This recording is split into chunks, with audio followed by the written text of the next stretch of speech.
ГСП онлайн. Городские новости сейчас.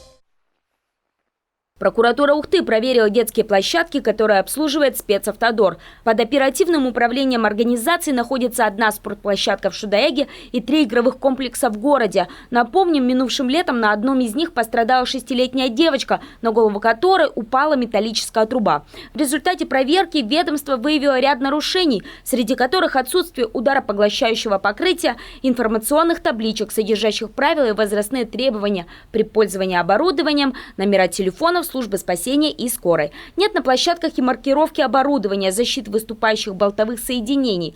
Кроме того, не осуществлялся и контроль за техническим состоянием оборудования. Это является нарушением требований ГОСТ и технического регламента о безопасности оборудования для детских игровых площадок. По выявленным нарушениям в адрес директора Ухта спецавтодор внесено представление. Должностное лицо привлечено к дисциплинарной ответственности. Также предприятие должно устранить выявленные нарушения. Процесс находится на контроле прокуратуры Ухты.